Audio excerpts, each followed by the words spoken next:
Hello students. बेटा आपका हमारा न्यू टॉपिक है एडमिशन ऑफ ए पार्टनर। अब हम न्यू चैप्टर स्टार्ट कर रहे हैं। एडमिशन ऑफ ए पार्टनर बहुत इंटरेस्टिंग चैप्टर है और वेरी इजी चैप्टर है। मैं इसका एक एक प्रैक्टिकल कराऊंगी आप लोगों को विद थ्योरी, मतलब कंटेंट भी होगा आपके पास और प्रैक्टिकल्स का सॉल्यूशन भी होगा। और मेरा मानना ये है बेटा, इलस्ट्रेशन से ज़्यादा आप लोग प्रैक्टिकल्स पे ध्यान दिया करो। जिसको प्रैक्टिकल आ जाते हैं ना वो अच्छे मार्क्स ले आता है, और जो सिर्फ इलस्ट्रेशन करता है ना सिर्फ, वो कहीं ना कहीं ज़रूर अटकेगा। मतलब क्योंकि हमें इलस्ट्रेशन को देख के ऐसा लगता है हमें सब आता है। जब तक आप प्रैक्टिकल को कम से कम 3 to 4 टाइम्स नहीं सॉल्व करोगे तब तक आप ये नहीं कह सकते हमारे 95 प्लस मार्क्स आएंगे। कम से कम 3 टाइम्स तो आपकी बुक कंप्लीट हो जानी चाहिए 12th के एग्ज़ाम तक, ठीक है। और मेन फोकस किस पर? प्रैक्टिकल्स पर, क्योंकि थ्योरी बहुत कम आती है और वो सिर्फ समझने वाली है। तो मेन फोकस किस पे करना है आप लोगों को? प्रैक्टिकल्स पर, ठीक है, 12th में।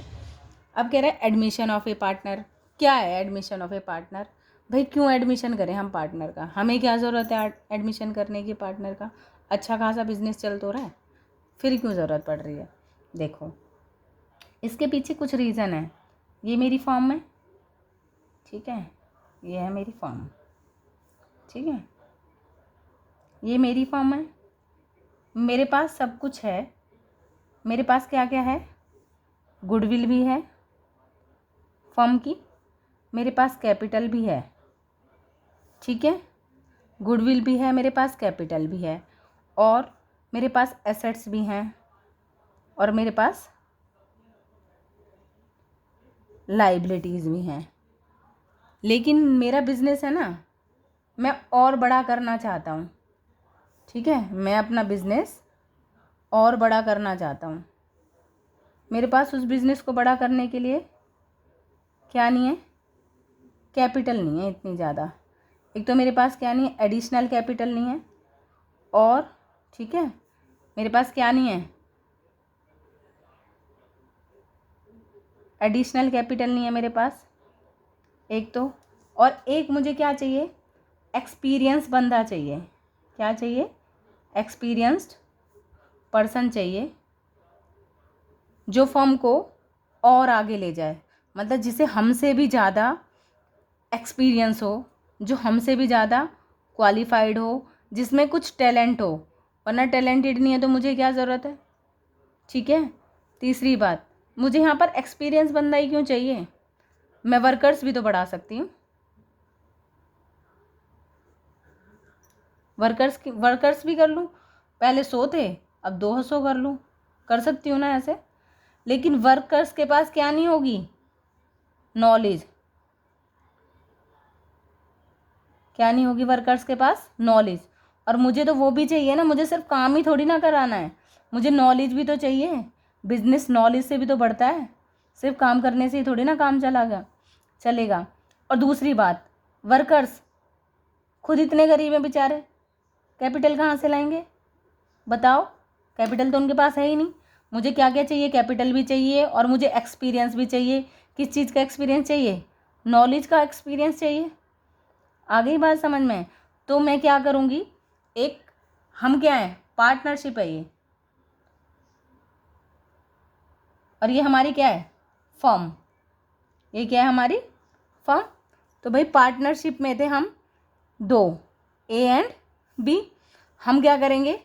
एक नया ना वर्कर लाएंगे, ठीक है, क्लियर है? कुछ नहीं लाएंगे। क्या लाएंगे हम? एक और नया न्यू पार्टनर लाएंगे। क्या लेके आएंगे? न्यू पार्टनर, ताकि उसका तो हक बनता है भाई कैपिटल लाने का, ठीक है। और एक्सपीरियंस भी होगा तभी तो हम उसे नया पार्टनर लेंगे, वरना हमें क्या पड़ी है उसे नया पार्टनर लेने की, ठीक है। तीसरा क्या होगा? हम एक और चीज़ चाहते हैं। हम चाहते हैं कुछ तो इसको भी एक्सपीरियंस है, इंटेलिजेंट तो ये भी है, और ये हमारी कैपिटल भी लेके आएगा। इसके आने से हमारी क्या होगी? इंक्रीज होगी क्या? गुडविल, ठीक है। इंक्रीज क्या होगी? गुडविल हो जाएगी।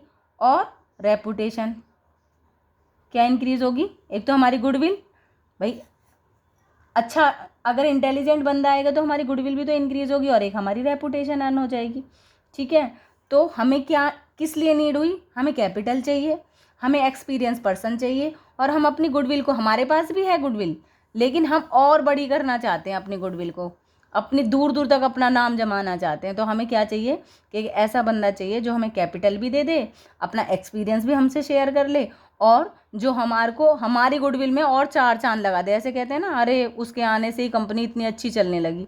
तो हमें वो वाला बंदा चाहिए। ठीक है, यहाँ तक समझ में आ रहा है? क्लियर हो गया? ओके। तो ये हमें क्या थी, इसलिए हमें ज़रूरत पड़ी किसकी? पार्टनर की। वरना हम तो वर्कर से भी काम चला लेते थे, काम ही तो कराना, लेकिन ये चीज़ें वर्कर नहीं ला सकता। क्लियर है बेटा? यहाँ तक बात समझ में आई? अच्छा, उसके बाद कह रहा है ये पार्टनर आ तो रहा है, मैं तुम्हारी बुक का स्टेप बाय स्टेप करा रही हूँ, बिल्कुल जैसे आपकी बुक में गिवन है, क्योंकि सिर्फ नॉलेज हर चीज़ की है आप लोगों को, आपके पास सारा कुछ है, सिर्फ एक समझ, ऐसा कोई समझाने वाला चाहिए जो इजी वे में पढ़ा दे आपको, बस वो मैं हूँ। ठीक है। अच्छा, राइट्स क्या हो सकते हैं इसके? Rights of a new partner. भाई हम इसे ला तो रहे हैं, लेकिन ये भी तो किसी रीज़न से आ रहा होगा, इसको भी तो कुछ ना कुछ चाहिए हमसे। क्या चाहिए हमें हमसे? इसे एक तो प्रॉफिट चाहिए इसे फर्म में, प्रॉफिट ऑफ द फर्म। ठीक है, फर्म का प्रॉफिट चाहिए इसे, नंबर 1। ये भी तो हमारी गुडविल की वजह से ही आ रहा है, हमारा कहीं ना कहीं नाम होगा तभी तो ये आ रहा है, तो उसका, हमारी गुडविल का भी इसे प्रॉफिट चाहिए। सेकंड क्या कह रहा है? ये कह रहा है भाई अब देखो मैं आ तो गया हूँ, मुझे हर चीज़ में हिस्सा चाहिए, मुझे एसेट्स का भी हिस्सा चाहिए। ठीक है, मुझे बता दो कितने कितने एसेट्स हैं। क्लियर है? अब ये आएगा, ये प्रॉफिट भी ले लेगा हमसे भाई, ये हमसे एसेट भी ले लेगा। हम कोई पागल बैठे हैं यहाँ पर? मेहनत हमारी है यहाँ तक की, ठीक है, सब कुछ हमारा है यहाँ तक का, हम इसे देंगे तो सही, लेकिन कब का प्रॉफिट देंगे, कब की एसेट्स में देंगे? जब वो आ जाएगा, जब उसका एडमिशन हो जाएगा। उससे पहले जो हमारा प्रॉफिट है, जो एसेट्स में चेंज आ रहे हैं, तभी तो रिवैल्यूएशन कर रहे हैं हम। क्या कर रहे थे हम? रिवैल्यूएशन कर रहे थे ना, कि रेशो चेंज हो रहा था। अब पार्टनर का एडमिशन होगा तो भी तो क्या चेंज होगा? रेशो चेंज होगा। तो हमारे दिमाग में आई भाई वो आ जाएगा, कौन? सी। उससे पहले ही अपना प्रॉफिट बांट लेते हैं, वरना मेहनत हमारी, सब कुछ हमारा, हम क्यों देंगे उसको प्रॉफिट अपना? तो इसके आने से पहले ही सारा प्रॉफिट क्या करते हैं, ये बांट लेते हैं, इसलिए रिवैल्यूएशन करते हैं। ये आ गई बात समझ में? नया हमने लास्ट चैप्टर में पढ़ा था ना कि जब नया प्रॉफिट शेयरिंग रेशो चेंज होता है तो रिवैल्यूएशन अकाउंट बनाते हैं और ओल्ड पार्टनर ओल्ड रेशो में बांट लेते हैं, इसलिए ही बांटते हैं। मेहनत किसकी? हमारी। रिवैल्यूएशन इसलिए हम कर रहे हैं क्योंकि हमें पता लग जाए कि हमने अगर 2010 में बिजनेस किया है और अब 2021 आ गया, तो हम 2000 इसके आने से, मान लो ये आया 1 जनवरी को, तो हम 31 दिसंबर को ही, 31 दिसंबर 2020 कोई अपना सारा जो हमारा था बांट लेंगे। क्लियर है? उसके बाद दोबारा से स्टार्टिंग होगी, हम अपना प्रॉफिट बांट लेंगे। कैसे आएगा प्रॉफिट? रिवैल्यूएशन का। किसका रिवैल्यूएशन हो सकता है? 2 चीज़ों का ही रिवैल्यूएशन होता है, सिर्फ एसेट्स का और लाइबिलिटीज़ का। ठीक है, एसेट्स रिवैल्यू तो 2 ही चीज़ें हो सकती हैं। बिजनेस किससे बना है? एसेट से और लाइबिलिटी से। तो और क्या चाहिए भाई? कैश चाहिए, वो इसमें ही आ गई। कैपिटल चाहिए, वो लाइबिलिटीज़ में इंक्लूडेड होती है। ठीक है, मतलब हमारा बिजनेस 2 चीज़ों से मिलके बना होता है। तो हम क्या करेंगे भाई, देख अपनी अपनी एसेट, अगर प्रॉफिट आ रहा है तो भी, लॉस आ रहा है तो भी, अपना बांट लेते हैं। हमने 11th में पढ़ा है, एसेट का बैलेंस आ रहा होगा, एसेट ज़्यादा होंगी, बढ़ रही होंगी तो हमें प्रॉफिट आ जाएगा, लाइबिलिटी बढ़ रही होगी तो हमें लॉस आएगा। हमें जो भी आ रहा है हम अपना बांट लेते हैं। इसलिए हमेशा रिवैल्यूएशन की एंट्री कौन सी होती है? ओल्ड पार्टनर्स ओल्ड रेशो में होती है, ना कि न्यू रेशो में। ये रीज़न समझ में आ गया? एडमिशन से पहले या प्रॉफिट शेयरिंग रेशो चेंज होने से पहले हम अपना सारा रिवैल्यूएशन कर लेते हैं, एसेट्स का और लाइबिलिटी का। प्रॉफिट आ रहा होता है तो भी और लॉस आ रहा होता है तो भी हम अपना बांट लेते हैं। क्लियर हो गया? ठीक है, फर्स्ट कंडीशन यहाँ तक समझ में आ गया। सेकंड कहते हैं कि और हम क्या क्या बांटेंगे, सारी ओल्ड पार्टनर्स रिवैल्यूएशन कर लेंगे और इसको किस में ट्रांसफ़र कर लेंगे, अपनी सारी चीज़ों को जो पुरानी है कैपिटल अकाउंट में ट्रांसफ़र कर लेंगे इसके आने से पहले। ठीक है, फिर हमारी क्या शुरू हो जाएगी, ए बी और सी 1 जनवरी से न्यू पार्टनरशिप स्टार्ट हो जाएगी। Partnership deed, new partnership deed. Clear है? ये हो गई हमारी नया, अब हमारी नई फॉर्म बन जाएगी। यहाँ तक समझ में आ गया? अब देखो ये पार्टनर तो आ रहा है, ये था इसके आने से पहले की कंडीशंस, ये थी इसके आने की, हमें क्यों चाहिए, हमें इसके आने से पहले क्या करना है। अब ये किस लिए आ रहा है, इसके आने के बाद क्या क्या चेंजेस होंगे वो मैं आपको बता रही हूँ। ठीक है, देखो जैसे ही पार्टनर आएगा सबसे पहले हम क्या करेंगे, हम कैलकुलेट करेंगे न्यू प्रॉफिट शेयरिंग रेशो, क्योंकि हम दो पार्टनर थे पहले, ए और बी थे। मान लो हम इक्वल हम प्रॉफिट और लॉसेस को हम डिस्ट्रीब्यूट कर रहे थे। अब क्या आ गया, ए बी सी, अब बराबर बराबर था। मान लो मैं सोचती हूँ मुझे हम लोग पहले हमें टोटल प्रॉफिट हो रहा था, फर्म का टोटल प्रॉफिट था 100%, हम इक्वल ले रहे थे। कितना, 50% ए और 50% बी, ए और बी, ये क्या है फर्म का प्रॉफिट। क्लियर है? सी आया है, ठीक है, सी आया है किसके लिए, 1/5 के लिए। किसके लिए आया है सी, 1/5 के लिए। ठीक है, सी कहेगा भाई मेरे को भी प्रॉफिट में 1/5 चाहिए, तो हम ये नहीं, ये वाला ये तो हमारा है, तो हम कहेंगे टोटल प्रॉफिट कितना है फर्म का 100%, उसको कितना चाहिए 1/5, तो इसका मतलब 20%, तो वही ले जाएगा। कौन ले जाएगा, वही। भाई कैसे देंगे, भाई बराबर बराबर ही दे सकते हैं, अभी तो कुछ डिसाइडेड नहीं है, क्योंकि सी आया है और वो ये कह रहा है कि भाई मैं तो प्रॉफिट मेरा तो फिक्स है 1/5, तो मतलब 20% मेरा तो फिक्स है। इसका मतलब ये कहेगा भाई 10% मेरा और 10% इसका। तो अब ए और बी का रिमेनिंग प्रॉफिट क्या बच गया, 40% ये और 40% ये क्या है, इन्होंने सेक्रीफाइस किया है, अपने हिस्से का त्याग कर रहे हैं ना, और ये 20% क्या है, ये गेन कर रहा है। भाई इसको प्रॉफिट मिल रहा है तो ये गेन कर रहा है ना, और ये बेचारे क्या कर रहे हैं, अपने प्रॉफिट में से सेक्रीफाइस करते हैं, है ना। इसलिए मैंने आपको बताया था कि जब भी नया पार्टनर आता है तो वो क्या होता है, डेबिट होता है, सीज कैपिटल अकाउंट डेबिट।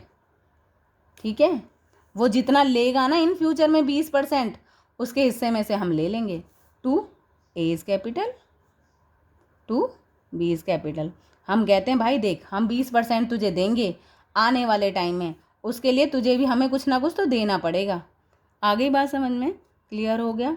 दूसरी कंडीशन यहाँ तक आ गया, वो क्या, उसके जो ये लास्ट चैप्टर में पढ़ा है ना, वो ये कंडीशन है कि सी आ रहा है इतने प्रॉफिट के लिए, या इतने यहाँ पर था हमारा 2:3:5 हो गया, या ऐसे रेशो चेंज हो गया। तो जो भी नया पार्टनर आ रहा था, मैंने तुमसे कहा था कि जब भी न्यू पार्टनर आएगा और ए भी दे रखे होंगे और कुछ भी नहीं दे रखा होगा, कुछ भी नहीं, तो हमेशा जो भी नया पार्टनर आएगा उसका कैपिटल अकाउंट डेबिट हो जाएगा, क्योंकि ये सेक्रीफाइस करेंगे, उनका कैपिटल अकाउंट क्रेडिट हो जाएगा, क्योंकि ये फ्यूचर में सेक्रीफाइस करेंगे। क्या करेंगे, फ्यूचर में सेक्रीफाइस करेंगे, और ये फ्यूचर में गेन करेगा, उसके बदले में पैसे दे रहा है, इसलिए इनकी कैपिटल बढ़ रही है आज। आ गई बात समझ में। दूसरी बात, सबसे पहले हम प्रॉफिट शेयरिंग रेशो निकालेंगे। इसका मतलब अब हम यहाँ पर क्या क्या कैलकुलेट करेंगे, सबसे पहले प्रॉफिट शेयरिंग रेशो हम देखेंगे। भाई पहले ओल्ड कौन सा था, ओल्ड रेशो क्या था, ठीक है, और हम सेक्रीफाइस क्या कर रहे हैं, उसके बदले में हम क्या निकालेंगे, न्यू रेशो निकालेंगे। क्या निकालेंगे, न्यू रेशो कैलकुलेट करेंगे। अब देखो उस वाले चैप्टर में हमें ओल्ड माइनस न्यू दे रखा था, तो हम सेक्रीफाइस निकालते थे, लेकिन इसमें पता है हमें क्या कैलकुलेट करना पड़ेगा, हमेशा न्यू रेशो निकालना पड़ेगा, कि नया पार्टनर आ रहा है, और वो सबसे पहले हमें यही कैलकुलेट करना पड़ेगा। इसका ये लॉजिक है कि पहले क्या करना पड़ेगा, आपको प्रॉफिट शेयरिंग रेशो देखना पड़ेगा, उसके लिए क्या कैलकुलेट करना पड़ेगा आपको, न्यू प्रॉफिट शेयरिंग रेशो। इसके कुछ कंडीशंस हैं, वो आगे तो मैं बताऊंगी, लेकिन अभी मैं इंट्रोडक्शन ही दे रही हूँ आप लोगों को, ठीक है। फिर ये पूरा 20 इलस्ट्रेशन तक, 20 प्रैक्टिकल तक, 20 क्वेश्चन नंबर 20 तक या 22 तक आप लोगों के इसी पे ही बेस्ड हैं कि प्रॉफिट शेयरिंग रेशो कैसे कैलकुलेट करते हैं जब नया पार्टनर एडमिट होता है, ठीक है। सेकेंड कंडीशन में क्या होगा, और चेंजेस, भाई आ रहा है तो कुछ ना कुछ तो चेंजेस होगा, तो हम क्या कर देंगे, पुरानी गुडविल का नहीं, हम नई गुडविल वैल्यूड कर लेंगे, कि तेरे आने के बाद गुडविल कितनी है, मतलब हम ये क्या कर रहे हैं, न्यू गुडविल, वैल्यूड वर्ड देख लेना, न्यू गुडविल कैलकुलेट करेंगे, ठीक है। उसमें से ही तो क्या करेंगे, हम कहेंगे भाई तू हमारे गुडविल भी तो यूज़ करेगा। अब तू आ रहा है, तू फर्म में किस लिए आ रहा है, हमारी गुडविल यूज़ करने के लिए आ रहा है ना, तो जो गुडविल तू यूज़ करेगा ना उसका कुछ ना कुछ पार्ट लेके आना पड़ेगा आपको, ठीक है, पार्ट पे करना पड़ेगा। मान लो मेरे फर्म की गुडविल 1 लाख रुपए है और आप कितने के लिए आ रहे हो, 1/10 के लिए आ रहे हो मान लो, तो आपको 1 लाख रुपए का अपना शेयर 1/10 क्या करना पड़ेगा, हमें देने पड़ेंगे 10,000 रुपये, ठीक है। उसे हम अपनी कैपिटल में ट्रांसफ़र कर लेंगे, क्योंकि इन फ्यूचर आप क्या करोगे, हमारी गुडविल यूज़ कर रहे हो, मेहनत किसकी है, हमारी, ए और बी की मेहनत है, आप उसका फ़ायदा उठाने आ रहे हो ना, सी, तो इसके बदले में आपको क्या करना पड़ेगा, हमारा अंदाज़ा हमारी गुडविल 1 लाख रुपए की है, हमने आपके आने पर ही वैल्यू लगाई है, ये 1 लाख रुपए की है, हमें पता है ये, ठीक है। तो आप जितने हिस्से के लिए आ रहे हो उतना लेके आओ भाई, अपना 10,000 रुपये लेके आओ, वो सी लेके आ जाएगा एडमिशन पे। तो दूसरा क्या करेंगे, हम गुडविल का वैल्यूएशन करेंगे, ठीक है। थर्ड नंबर पर हम लोग क्या करेंगे, वही रिवैल्यूएशन। रिवैल्यूएशन का मतलब क्या है, उसका नाम बदल जाता है रिवैल्यूएशन का, उसको क्या कह देते हैं, revaluation of assets and liabilities. Third number पे हम क्या करेंगे, revaluation of assets and liability, ठीक है। ये भी चेंजेस आएंगे और ये हमेशा ओल्ड पार्टनर ओल्ड रेशो में बांट लेंगे, किसमें, एडमिशन के टाइम पे, एडमिशन के टाइम पे, क्योंकि ये जो एसेट्स हैं ना किसकी हैं, ए बी की हैं, इनमें सी का कोई हिस्सा नहीं है। हमेशा रिवैल्यूएशन जब भी बनेगा ओल्ड पार्टनर ओल्ड रेशो में बटेगा, नया का कुछ है ही नहीं, क्योंकि हम रिवैल्यूएशन ही इसलिए कर रहे हैं, नया आ रहा है उससे पहले ही हम अपना अपना निपटा लें भाई, हमें प्रॉफिट हो रहा है तो ले ले और नया लॉस हो रहा है तो भी बांट ले, ठीक है। फोर्थ नंबर पे क्या है हमारा, ये करेंगे अगर कोई रिजर्व है और एक्यूमुलेटेड प्रॉफिट है,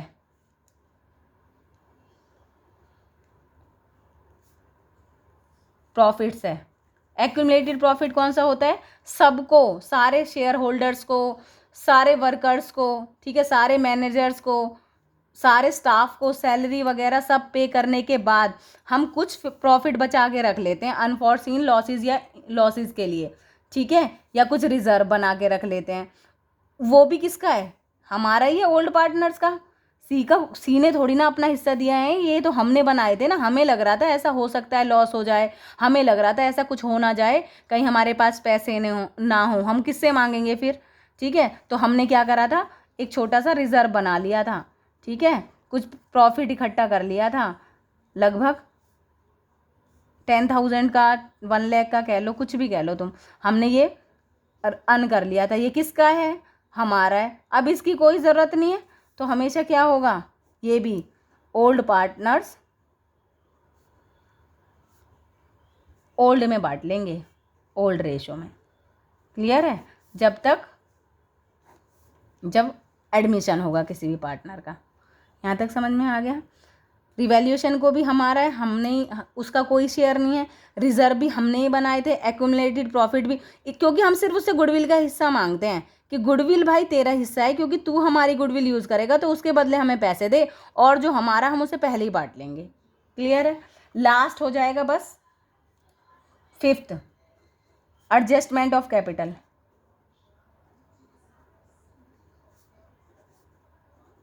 capital on the basis of new partner, ठीक है। अब हम क्या करेंगे, कैपिटल का एडजस्टमेंट करेंगे कि कितनी कितनी होनी चाहिए न्यू के अकॉर्डिंग। वैसे ये वाला टॉपिक है ना आपका सिलेबस में से कट है, डिलीटेड है, ठीक है, तो इस पर इतना टेंशन नहीं लेनी है, अभी फ़िलहाल ये डिलीटेड है, लेकिन मैं करवा दूंगी अगर आगे कुछ भी ऐसा कंडीशन हुआ तो, अभी फ़िलहाल लेकिन ये डिलीटेड ही है आपका टॉपिक, ठीक है। यहाँ तक समझ में आ गया, क्लियर हो गया कि हम क्यों एडमिशन कर रहे थे किसी भी पार्टनर का, क्या क्या रीजंस थे, ठीक है। उसके बाद यहाँ तक कंप्लीट होने के बाद आपका आ जाता है फर्स्ट कंडीशन। जैसे मैंने आपको फर्स्ट कंडीशन क्या बताई थी कि एडमिशन ऑफ ए पार्टनर होता है तो क्या क्या कंडीशंस आती हैं। सबसे पहले प्रॉफिट शेयरिंग रेशो कैलकुलेट करते हो आप लोग, क्या करते हो, प्रॉफिट। तो सबसे पहले टॉपिक ये आता है, इसकी 4 कंडीशंस हैं प्रॉफिट शेयरिंग रेशो की। देखो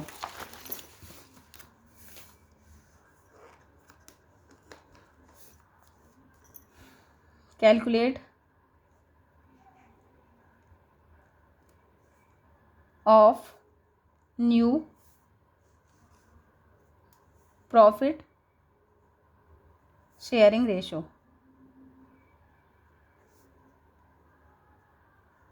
देखो अभी ये ना, ये 2 पार्ट में डिवाइड होता है। सबसे पहले व्हेन इंफॉर्मेशन इज गिवन,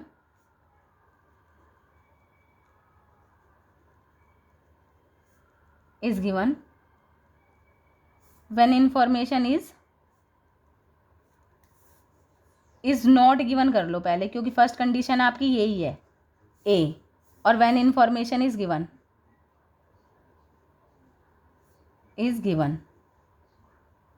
इसकी सिर्फ 1 कंडीशन ही है और इसकी फिर से 3 कंडीशन है, 3 कंडीशन, तो टोटल हमारी 4 कंडीशन हो जाती हैं। ठीक है, फर्स्ट हम हम सबसे पहले यही डिस्कस करेंगे, when information is not given,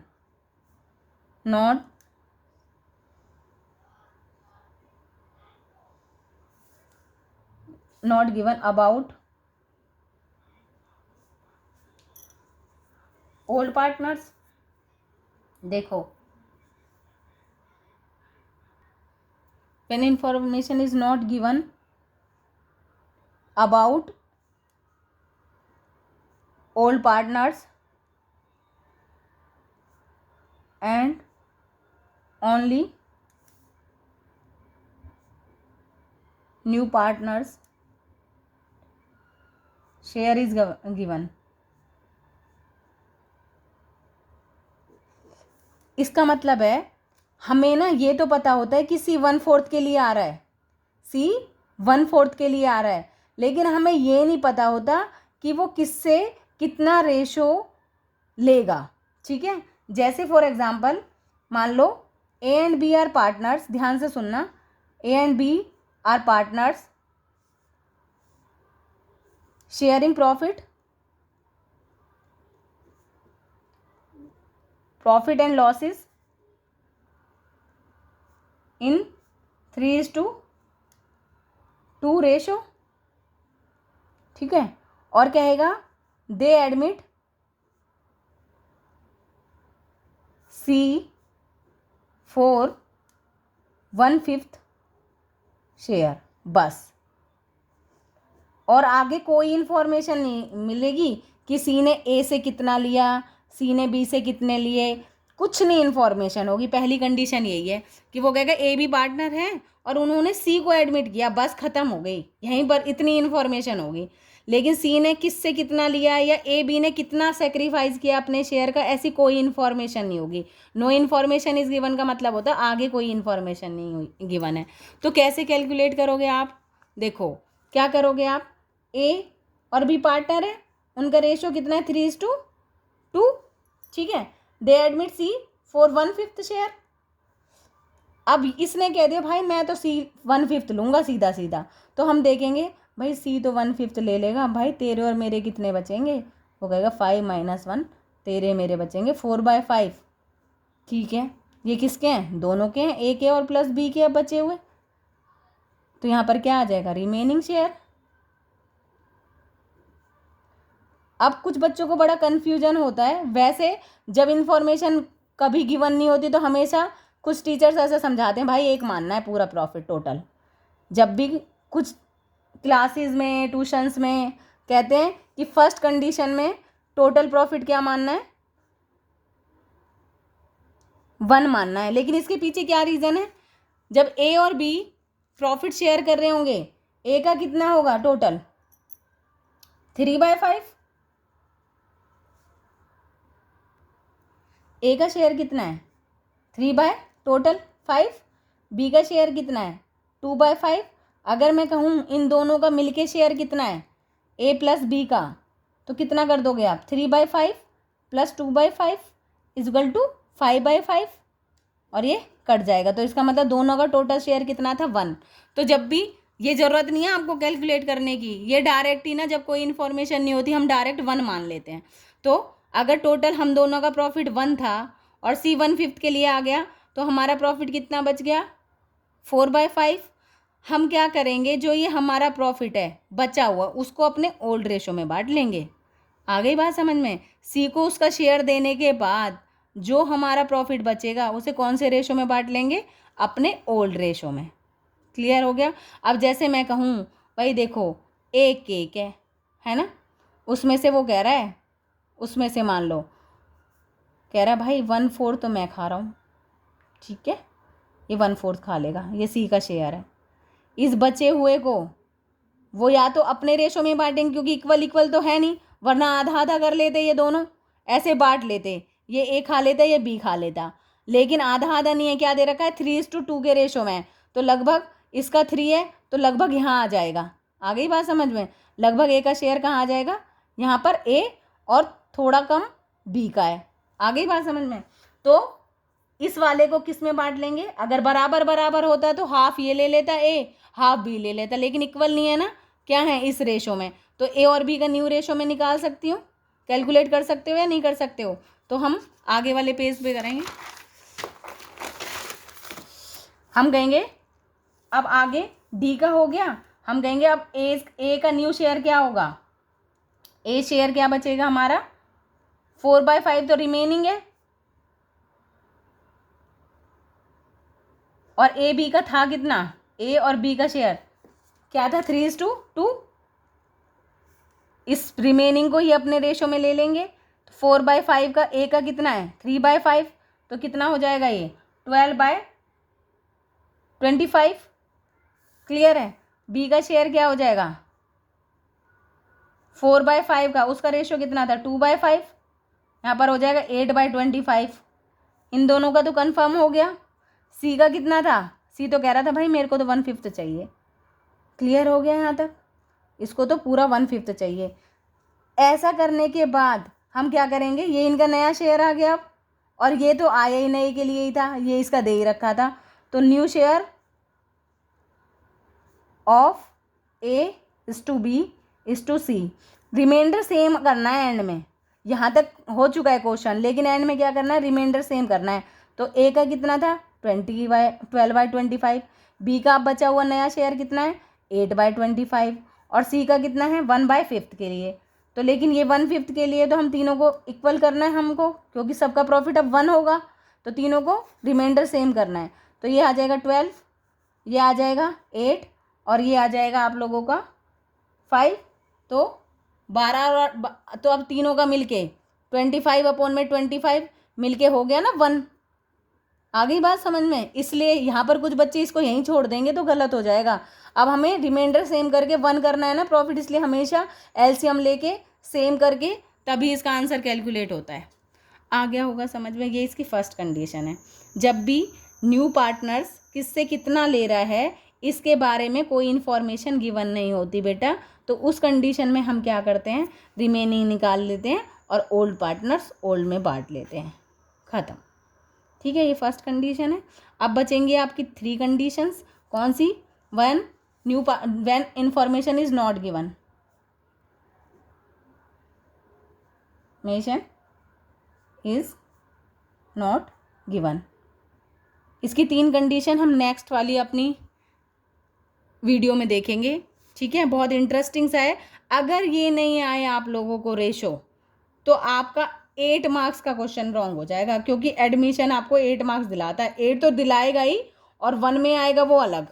8 का तो लॉन्ग में आता है ये 8 मार्क्स का। तो 8 क्योंकि आपने न्यू रेशो निकाल दिया, ये बेसिक्स है, और जबकि ये माइनर सी मिस्टेक है, लेकिन इसकी वजह से आपका सारा क्वेश्चन गलत हो जाएगा। इसलिए रेशो पे इन चारों को समझना बहुत ज़रूरी है, और बहुत अच्छे अच्छे बच्चे भी गलती कर जाते हैं इन वाले रेशोज़ में। तो पहली कंडीशन मैंने बता दी, जब इन्फॉर्मेशन नहीं गिवन होती। इसके बाद 3 कंडीशन होंगी जब इन्फॉर्मेशन गिवन होगी, तो हम वो नेक्स्ट वीडियो में बनाऊंगी बेटा मैं। ठीक है, जल्दी ही मैं आप लोगों को जल्दी सिलेबस कंप्लीट करा दूंगी। अगर आप लोगों को कोई भी प्रॉब्लम है, मुझे आपसे ज़्यादा चिंता है। मैं खुद चाहती हूँ कि आप जब भी मेरे चैनल पर जाएं आपको सारी चीज़ें अवेलेबल हों, आपको, मुझे नहीं लगता कि कोई भी ऐसा टॉपिक होगा जो आपको समझ में ना आए बाय चांस। अगर ऐसा कुछ भी है 1% भी, तो आप कमेंट कर देना मुझे कोई दिक्कत नहीं है, मैं आपको रिप्लाई ज़रूर करूँगी। ठीक है।